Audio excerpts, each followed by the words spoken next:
नमस्कार मित्रों, मैं शैलेंद्र आपका संगम परिवार में हार्दिक स्वागत करता हूं। मित्रों, जैसा कि आप सब जानते हैं, हम इस कक्षा में मध्य प्रदेश परीक्षा जो टीजीटी या वर्ग 2 की मुख्य परीक्षा 20 मार्च को होने जा रही है उसकी तैयारी कर रहे हैं, जिसके अंतर्गत हम प्रतिदिन एक पाठ को लेकर के जो उन पाठों से उनके विषय में हम चर्चा करते हैं। तो आइए, इसी श्रृंखला में आज की हमारी 8वीं कक्षा है या एपिसोड नंबर 8 है। उसमें हम सुरभि भाग 2 जो एमपी बोर्ड कक्षा 7 की पुस्तक है, संस्कृत की जो पाठ्य पुस्तक है, उसका प्राचीन भारतीय वैज्ञानिकः नामक जो पाठ है उसको हम पढ़ेंगे, जिसके अंतर्गत हमारा जो पहला प्रश्न है वो है रेखागणितस्य कतमः प्रमेयं पाइथागोरस प्रमेयम् अस्ति। जो रेखागणित है उसकी कौन सी कितने नंबर वाली जो प्रमेय है जिसको हम पाइथागोरस के नाम से जानते हैं वो कौन से नंबर की है, ये हमें बताना है।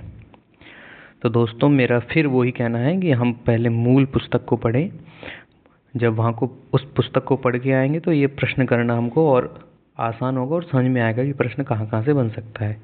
तो पहले आप पढ़ें, पढ़ने के बाद इस प्रश्नोत्तरी को करें। तो आप जब तक बुक नहीं पढ़ेंगे, पुस्तक नहीं पढ़ेंगे, तब तक इन प्रश्नों को करने में आपको कठिनाई भी होगी, है ना। वैसे इस प्रश्न का उत्तर क्या हो सकता है? क्या 28 है, क्या 29 है, क्या 30 है, क्या 27 है? और मित्रों, ध्यान ये भी रखना, आपको ये संख्याएं पहचाननी भी आनी चाहिए, है ना। तो चलिए, इस प्रश्न का क्या उत्तर होगा। मैं समझता हूँ कि लगभग जो पुस्तक पढ़ के आए उन सब ने इसका आंसर कर दिया होगा। अपनी एक उत्तर पुस्तिका नोटबुक लेकर के बैठे और उसमें ये भी ध्यान रखें कौन कौन से प्रश्न हमको आते हैं, कौन कौन से नहीं आ रहे हैं, और जो नहीं आ रहे हैं वे क्यों नहीं आ रहे हैं, है ना। चलिए, इसी के साथ दूसरा प्रश्न देखते हैं।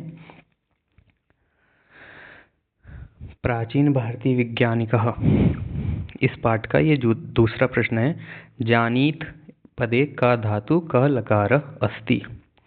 तो जानीत धातु है, इसमें जानीत जो क्रियापद है इसमें कौन सी धातु है, कौन सा लकार है? क्या का विकल्प जा अवबोधने लट लकार है? क्या धातु ज्ञा अवबोधने लट लकार है? क्या ज्ञा नियोगे लट लकार है? या जान अवबोधने लट लकार है? तो मित्रों, जैसा कि आप सब जानते हैं, जा अवबोधने कोई धातु नहीं है, ज्ञा अवबोधने है, ये लट लकार भी है, ज्ञा नियोगी भी धातु है, परंतु जानीता शब्द उस नहीं बनता है। इससे क्या बनता है? तो आपने पढ़ा होगा ज्ञापयति, ज्ञापयतः, ज्ञापयन्ति, वो ज्ञान योग्य धातु से बनता है। और बाद में आया है जान अवबोधने, ये भी नहीं है। तो इस प्रश्न का जो सही उत्तर है वो है ज्ञा अवबोधने, है ना। और ये भी ध्यान रखना है कि ज्ञान योग्य क्यों नहीं है, क्योंकि इससे ये धातु है, लट्लकार भी इसका है, परंतु ज्ञापयति इसका रूप बनता है। तो इस प्रश्न का उत्तर क्या होगा? ज्ञान योग्य। चलिए, अगला प्रश्न देखते हैं। पाइथागोरस प्रमेयस्य आविष्कारः कः भारतीय विद्वान कृतवान। जो पाइथागोरस प्रमेय है इसका आविष्कार को किस भारतीय ने किया है, इस विषय में आपको बताना है। मित्रों, ये सभी प्रश्न आपको तब आसान लगेंगे जब आप पुस्तक को पढ़ के आएंगे, है ना। तो आप कोशिश करें, पहले मूल बुक पढ़ें, फिर इसके बाद प्रश्नोत्तरी करें, तो आपको समझ में भी आएगा प्रश्न कैसे बनते हैं, कहाँ कहाँ से क्या क्या पूछा जा सकता है। इस चीज़ का आप ध्यान रखें ना, फिर प्रश्नोत्तरी करें। इस प्रश्न का उत्तर क्या कात्यायन है, क्या बोधायन है, क्या पराशर है, या आर्यभट्ट है? तो पाइथागोरस जो प्रमेय है इसका जो आविष्कार है सर्वप्रथम किसने किया? तो उसके लिए है पराशरः। पराशर नाम के जो विद्वान हैं उन्होंने सबसे पहले इस पुस्तक का या पाइथागोरस प्रमेय का हमें अवगत कराया कि पाइथागोरस प्रमेय क्या चीज़ होती है ना। इसमें 3 चीज़ें, लंब, कर्ण और आधार, 3 चीज़ें होती है ना। चलिए आगे अगला प्रश्न देखते हैं। कृतवान पदे का प्रत्ययः, जो कृतवान है इस पद में कौन सा प्रत्यय है? क्या त प्रत्यय है, क्या वान प्रत्यय है, क्या तवतु है या क्षत्रिय है? तो मित्रों, जिस त प्रत्यय से, जो त प्रत्यय है, इससे जो शब्द बनते हैं वो बनते हैं पठित्वा, दृष्ट्वा, खादित्वा, भुक्त्वा, पीत्वा, गत्वा इत्यादि, है ना। जो क्षत्रिय है, इससे पठन, लिखन, गच्छन्ति, पठन्ति, जिसमें दीर्घ मात्रा आती है, जैसे करते हुए का बोध होता है, एक काम को करते हुए ना। और जो वान शब्द, कृतवान, है ना, लिखित्वान, गत्वान, इस तरह के जो रूप बनते हैं वो हैं तवतु प्रत्यय के द्वारा। तो इस प्रश्न का जो उत्तर होगा हमारा तवतु। चलिए अगला प्रश्न देखते हैं। प्रश्न नंबर 5। भारत देशः कस्मात् कालात् वैज्ञानिकानां देशः अस्ति। जो हमारा देश है भारत, ये किस काल से वैज्ञानिकों का देश है? तो क्या 1300 वर्ष पूर्वात, या 1500 वर्ष पूर्वात, या 2500 वर्ष पूर्वात, या 5000 वर्ष पूर्वात? तो जब हम पुस्तक को पढ़ते हैं तो हमें वहाँ पता लगता है कि 1500 वर्ष पूर्वात भारत देश वैज्ञानिकानां देश अस्ति। अस्तु, चलिए अगला प्रश्न देखते हैं। अगला प्रश्न क्या है? आसन पदे वचनम किम अस्ति। मित्रों, इसके जो ऑप्शन है वो थोड़े गलत हो गए हैं, पर फिर भी हम देखते हैं। मैं इसके बारे में आपको बताता हूँ। आसन कहाँ बना है? ये हमारा अस धातु से, है ना, और लंग लकार में,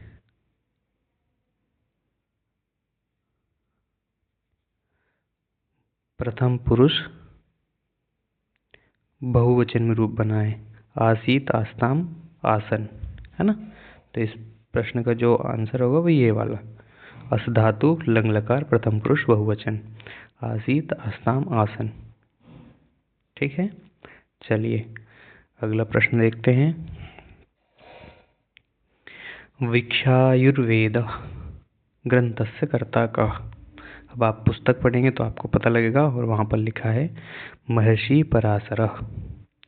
सुश्रुत भी आप कर सकते हैं वृक्षायुर, है ना, चरक भी कर सकते हैं, गौतम भी, परंतु जब आप सही पढ़े रहेंगे तो आपका जो उत्तर होगा वो भी सही होगा। चलिए अगला प्रश्न देखते हैं।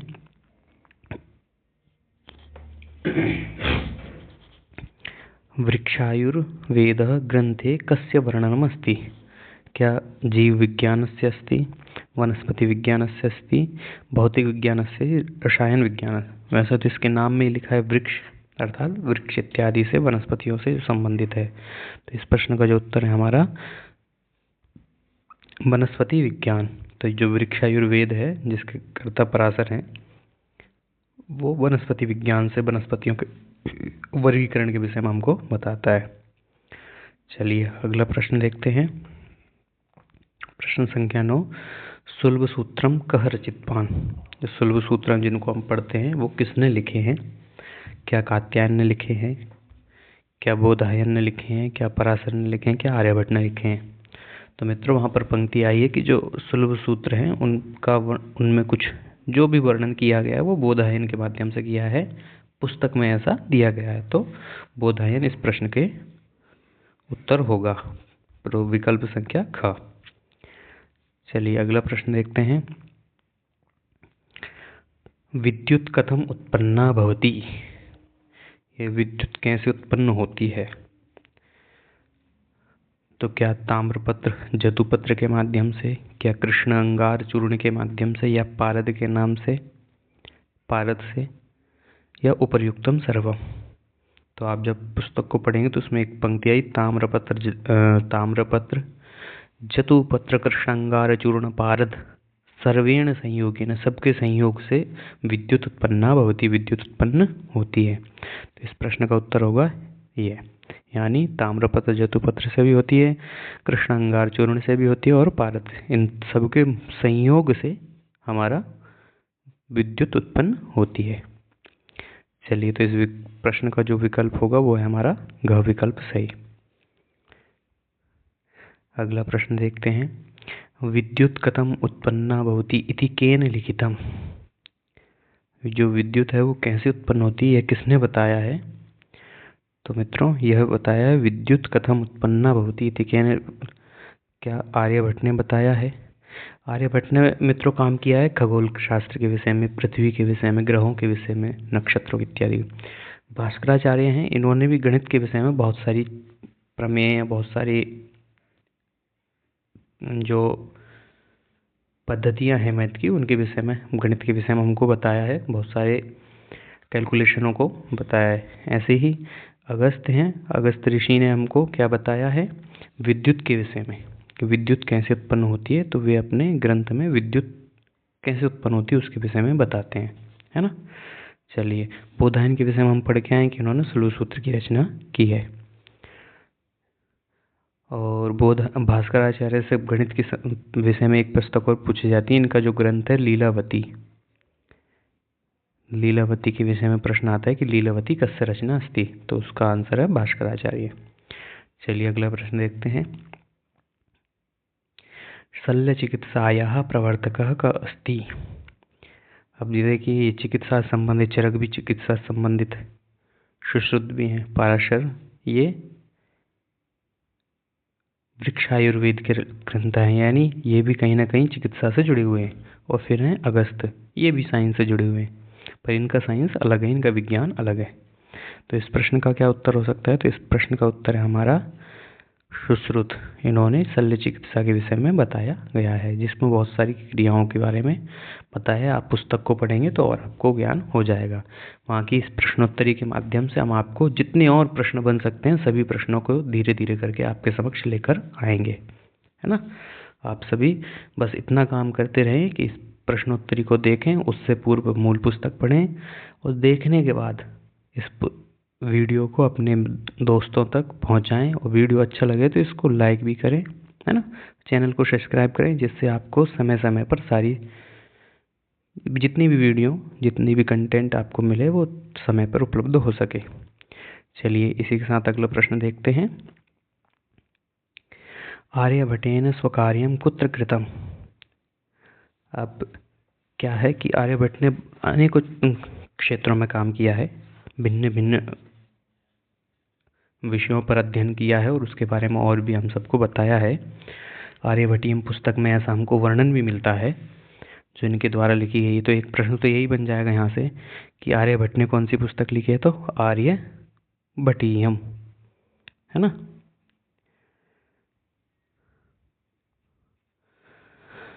दूसरा, इन्होंने कहाँ का किस क्षेत्र में काम किया है, तो एक खगोल शास्त्र में। मित्रों ध्यान ये रखना है, जब भी आप पढ़ें तो चारों विकल्प को पढ़ें। ये मुझे पता है कि कई बार हम परीक्षा में बैठे हुए, मेरा खुद का अनुभव है कि हम पहला प्रश्न पढ़ते हैं, देखते हैं, पहले प्रश्न पढ़ते हैं और फिर पहला विकल्प देखते हैं ये सही है, आगे भी नहीं देखते कि क्या उसी से संबंधित है। तो चारों विकल्पों को आराम से पढ़ना है, फिर उत्तर करना है ना।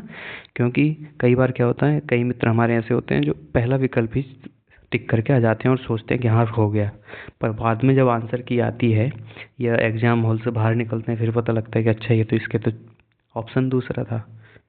तो आप इस चीज़ का भी ध्यान रखें और बाकी इस प्रश्न का उत्तर दें कि पहला खगोल शास्त्र में भी इन्होंने काम किया है, काल गणना के विषय में भी काम किया है, और त्रिकोणमिति के बारे में भी हमको बताया। इसलिए इस प्रश्न का जो उत्तर होगा वो होगा सही सर्वेषु, है ना।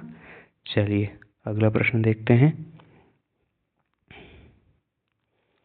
स्म शब्दस्य प्रयोग कया क्रियया सह भवति। जो स्म शब्द है इसका प्रयोग किस क्रिया के साथ होता है, क्या लोट लकार की क्रिया के साथ होता है, या लट लकार की क्रिया के साथ होता है, या लृट लकार की क्रिया के साथ होता है, या फिर लंग लकार की क्रिया के साथ होता है। तो दोस्तों आपने पढ़ा होगा स्म शब्द का प्रयोग हम ज़्यादातर वर्तमान काल अर्थात लट लकार की क्रिया के साथ करते हैं, और जब भी हम लट लकार की क्रिया के साथ स्म शब्द का प्रयोग करते हैं तो वो भूतकाल को बताने वाला अर्थ हो जाता है। जैसे पहले था पठती, इसका अर्थ क्या होगा, पढ़ता है, परंतु जब हम इसमें स्म लगा देते हैं तो फिर होता है पढ़ता था, है ना।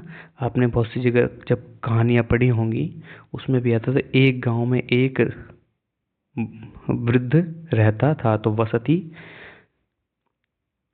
और साथ में क्या शब्द लगाते हैं वो स्म, यानी रहता था। इसलिए स्म शब्द का प्रयोग लट लकार की क्रिया के साथ होता है। इस प्रश्न का उत्तर होगा लट लकारस्य क्रियया स। चलिए अगला प्रश्न देखते हैं हम। आज का अंतिम प्रश्न, भास्करः केन सह सम्बद्धम् अस्ति। भास्कर जो है वो किससे जुड़े हुए हैं? क्या ज्योतिष शास्त्र से जुड़े हैं, क्या गणित शास्त्र से जुड़े हैं, क्या विज्ञान शास्त्र से जुड़े हैं, या खगोल शास्त्र से? तो ज्योतिष से तो आचार्य लगध का नाम हमको मिलता है। किसका? आचार्य लगध, है ना। ठीक है, इसके सभी जुड़े हुए हैं। फिर खगोल से कौन है? आर्यभट्ट, है ना। और फिर गणित से कौन है? हमारे भास्कर। इनकी जो पुस्तक है मैं पहले बता चुका हूँ, लीलावती नामक एक पुस्तक है जो गणित से संबंधित है। आइए मित्रों, आप सबका बहुत बहुत धन्यवाद। आप लोगों ने पूरी वीडियो को ध्यानपूर्वक देखा और कक्षा का लाभ लिया। यदि आपको वीडियो अच्छी लगी हो तो लाइक करें, शेयर करें और अपने दोस्तों के साथ इसको साझा करें, जिससे कि उन सभी अभ्यर्थियों का जो मध्य प्रदेश वर्ग 2 की परीक्षा देने जा रहे हैं उनको लाभ हो सके। पुनः हम मिलेंगे एक नई कक्षा के साथ, नए विषय के साथ। इस पाठ से और जो प्रश्न बनेंगे उनको भी हम किसी न किसी वीडियो में पढ़ लेंगे या उनको समझ लेंगे। ठीक है, अस्तु, धन्यवाद।